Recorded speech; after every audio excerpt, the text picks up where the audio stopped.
আসসালামু আলাইকুম everyone, welcome back to my channel Sadika's blog and cooking. আশা করি সবাই ভালো আছেন। দেশ এবং দেশের বাইরে যেখান থেকে আমার ভিডিওটি দেখতেছেন সবাইকে অসংখ্য ধন্যবাদ। আজকে আমি দেখাবো খুব সহজেই হচ্ছে রুই মাছ দিয়ে পটল রান্না করব। এত ইজিলি রান্না করব যে আপনারা অবাক হয়ে যাবেন, আর সম্পূর্ণ ভিডিওটি দেখতেই থাকবেন। পটল যারা পছন্দ করে না, যারা হচ্ছে পটল দেখলে নাক ছিটকায়, তারাও হচ্ছে এই রেসিপি একদম হাত চেটে পুটে ভাত খেয়ে নেবে।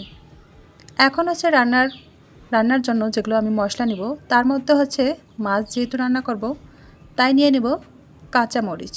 আর এই মরিচগুলো আমি শিলপাটায় বেটে নেব। যেহেতু সামান্য পরিমাণে মরিচ, তাই হচ্ছে ব্লেন্ডারে দেওয়া যাবে না। কয়েকটা মরিচ ভালো করে শিলপাটায় একদম আদা বাটা করে নেব, মানে একদম পুরোপুরি মিহি করে নিব না। আর এই মরিচগুলোতে প্রচণ্ড ঝাল। তারপর পানি দিয়ে মরিচগুলো বাটা হয়ে গেলে হাত দিয়ে তুলে নেব। এখন আমার হাতটা অনেক জ্বলবে, এজন্য হচ্ছে তাড়াতাড়ি করে নিয়ে তারপর সাবান দিয়ে হাতটা ধুয়ে ফেলবো। এখন নিয়ে নিলাম মরিচগুলো। কাঁচা আস্ত জিরা বেটে দিলে তরকারির একটা অন্যরকম ফ্লেভার আসে আর খেতেও অনেক সুস্বাদু হয়। আগে থেকে হচ্ছে আমার জিরা গুঁড়ো করা ছিল, তাই ওটা আমি হচ্ছে প্রয়োজন মনে করলাম না। এখন একটা রেগুলার পাতিল বসিয়ে দিয়ে সেখানে হচ্ছে আমি তেল দিয়ে দিলাম মাছ তেলে ভাজার জন্য। আজকে হচ্ছে মাছের পরিমাণ খুবই অল্প, যেহেতু হচ্ছে আমি আমার খাওয়ার জন্য হচ্ছে রেডি করছি। আর আজকে হচ্ছে মাছগুলো আগেই ধুয়ে সেগুলো লবণ আর হলুদ মেখে তারপরে হচ্ছে রেখে দিয়েছিলাম 10 মিনিটের মতো। এখন মাছগুলো একদম তেলের মধ্যে দিয়ে দেওয়ার পর কীরকম একদম তেলগুলো হচ্ছে ছিটকে পড়া শুরু হয়ে গেল। এটা কিন্তু খুবই ভয়ঙ্কর। মাছে যখন তেল ভাজবেন, তেল কিন্তু চটকে হাতে অবশ্যই পড়ে, তাই হচ্ছে একটু দূরে সরে যাবেন। আর মাছের ভাজার জন্য তেলগুলো যদি ঠিকঠাক মতো গরম হয়, তাহলে কিন্তু খুব একটা তেল ছিটকে পড়ে না। এখন মাছগুলো হচ্ছে কয়েক মিনিট ফ্রাই করার পর একটু করে আলতোভাবে উল্টিয়ে পাল্টিয়ে তারপর হচ্ছে ভেজে নিতে হবে। মাছগুলো একটু একটু করে লেগে গেছে। অনেকে যারা মনে করেন যে কড়াইয়ের মধ্যে কালো কালো কালো হয়ে গেলে সেটা হচ্ছে যে অনেক খারাপ দেখায়, তারপর হচ্ছে কড়াইটাও হচ্ছে যে অনেক খারাপ দেখায়, কিন্তু আপনারা কি জানেন এই ননস্টিক কুকারগুলোতে এগুলোতে হচ্ছে কালো কালো যেগুলো থাকে, এগুলো যদি নর্মাল পাতিলে থাকে তাহলে হচ্ছে যে কোনো কিছু ফ্রাই করা খুব ইজি হয়। যেহেতু আজকের রান্নাটা আমি সবজি দিয়ে করব, সবজি হিসাবে এখানে আমি পটল নিয়েছি। পটলগুলোকে হচ্ছে আমি কাঁচাই দিব না, ভেজে নেওয়ার জন্য এখানে লবণ আর হলুদ ভালো করে মেখে নিব। এদিকে হচ্ছে এটা মাখিয়ে রেস্ট দিব, আর ওদিকে মাছগুলো ফ্রাই হয়ে যাবে। আজকের হচ্ছে রান্নাটাকে রুই মাছ দিয়ে রান্না হবে, তাই রান্নার কালারটার জন্য খুব পারফেক্ট হয়, দেখতে যেন একটা রুচিশীল হয় আর খেতে যেন সুস্বাদু হয়, সেটা মাথায় রেখে হচ্ছে আজকে আমি রান্নাটা করছি। তাই কাঁচা পটল দিলে, আর যেহেতু আমি কাঁচা মরিচ দিয়ে আজকে রান্নাটা করছি, কালারটা ঠিকঠাক আনার জন্য পটলগুলোকে আমি ভেজে নিব। এখন এগুলো হচ্ছে রেস্টে থাক, আর ওইদিকে মাছগুলো আর একবার উল্টিয়ে পাল্টিয়ে নিলাম।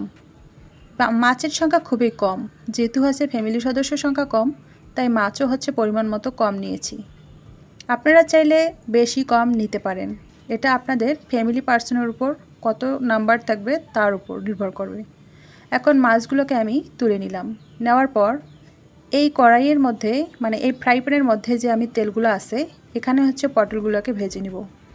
আর পটলগুলোকে ধুয়ে কিন্তু পানি ঝরিয়ে আগেই হচ্ছে রেখে দিবেন। লবণ মাখলে কিন্তু আরও বেশি করে পানি বের হয়, এজন্য হচ্ছে পানি ঝরিয়ে নেবেন। এখন আমি এদিকে পটলগুলো ভাজা হচ্ছে, আর ওদিকে আমি পেঁয়াজটা কেটে নেব, পেঁয়াজ রেডি করে নেব। আজকের রান্নাটা বলা যায় আমি সব কিছু একদম রেডি করে নিয়ে রান্না করতে বসি নাই, একটা একটা চুলায় চলছে আর একটা একটা করে আমিও ওইদিকে রেডি করে নিচ্ছি।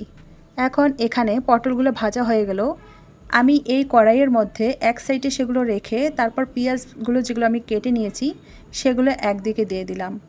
এখন এভাবে হচ্ছে আমি এগুলোকে ভেজে নিব যতক্ষণ পর্যন্ত একটু পিঙ্ক কালার না হয়। এভাবে হচ্ছে সবজিটা হালকা হচ্ছে তেলে ভেজে নিয়ে যদি আপনারা রান্না করেন, তাহলে দেখবেন যে সবজি আর মাছের দুর্দান্ত স্বাদ, যেটা হচ্ছে আপনার ফ্যামিলি পার্সনরা খেতে খুবই পছন্দ করবে, আর হচ্ছে সবসময় বলবে মাছের মধ্যে সবজি দাও। এখন পটলগুলো আর মরিচ পেঁয়াজগুলো হচ্ছে আমি এখানে ভেজে নিচ্ছি। এখন যেহেতু হচ্ছে একটু ভাজা ভাজা, দুইটার মধ্যে একটা অ্যাডজাস্ট চলে আসছে কালারটা, পেঁয়াজগুলো ভাজা হয়ে গেছে। এই অবস্থায় কিন্তু খাওয়া যাবে, এটা কিন্তু দেখতে খুবই মলিন হয়েছে। এখন এই সফট হচ্ছে যে পেঁয়াজ আর পটলগুলো ভেজে নেওয়ার পর এগুলো হচ্ছে আমি নাড়াচাড়া করে একসঙ্গে মিক্সড করে নিলাম। নেওয়ার পরে এখন প্রয়োজন মতো এখানে বাকি হচ্ছে যে মশলাগুলো দিয়ে দেব। সবার আগে এখানে দিয়ে দেব পরিমাণ মতো লবণ। এখানে হচ্ছে 250 গ্রামের মতো পটল আছে, আর মাছ তো হচ্ছে মাত্র 5 থেকে 6 পিসের মতো, 6-7 পিসের মতো ছোট ছোট টুকরো বড় টুকরো আছে। এখন দিয়ে দিলাম 1.5 চা চামচ হচ্ছে লবণ। তারপর এখানে আবারও দিয়ে দেব হলুদ। যদিও আমি মাছের মধ্যে হলুদ ব্যবহার করেছি, আবার হচ্ছে সবজির মধ্যেও। তারপরে এখন ফাইনাল যে রান্নাটা হবে, এই রান্না করার জন্য আমি আবারও দিয়ে দিলাম হলুদ। তারপর এখানে দিয়ে দিলাম যেটা হচ্ছে মরিচটা বেটে নিয়েছিলাম, সেই মরিচটা হচ্ছে একটু ধুয়ে পানি দিয়ে এখানে হচ্ছে ভালো করে নেড়েচেড়ে নেব। এই পর্যায়ে একটু পানি দেওয়ার কারণ হলো হলুদটা যেন পুড়ে না যায়। এখন এটা হচ্ছে রান্না করার সময় একটু মিডিয়াম ফ্লেমে চুলাটা দিয়ে দিলাম। তারপর এখানে দিয়ে দিলাম ধনিয়া আর হচ্ছে জিরা গুঁড়ো। আপনারা চাইলে এই কাঁচা সবজিতে আর মাছের মধ্যে একদম ফুলফিল হচ্ছে যে ধনেপাতা ব্যবহার করতে পারেন, কিন্তু ধনেপাতা হচ্ছে বাজার থেকে নিয়ে আসলে 2 দিনের বেশি 3 দিনের বেশি থাকে না, আর ফ্রিজে সংরক্ষণ করলে সেই ধনেপাতাটার মানে টেস্টটা একদম পারফেক্ট থাকে না। এই জন্য হচ্ছে যে আমি ওটা রাখতে পারি না। এখন এখানে মাছগুলো দিয়ে দিলাম। দেওয়ার পরে হচ্ছে মশলাগুলো দিয়ে সবজির মধ্যে আর মাছগুলো ভালো করে অ্যাড করে নিতে হবে, আর এই পর্যায়ে ধৈর্য ধরে রান্না করতে হবে। এখন দিয়ে দিলাম পরিমাণ মতো পানি। এই পানির মধ্যে হচ্ছে বাকি সবগুলো উপকরণ, মাছ, সবজি, মশলা সবগুলো হচ্ছে মিক্সড হয়ে একটা সিদ্ধ হবে, আর ফাইনালি একটা যে কতটুকু আমি ঝোল রাখবো সেটা হচ্ছে এখানে চলে আসবে।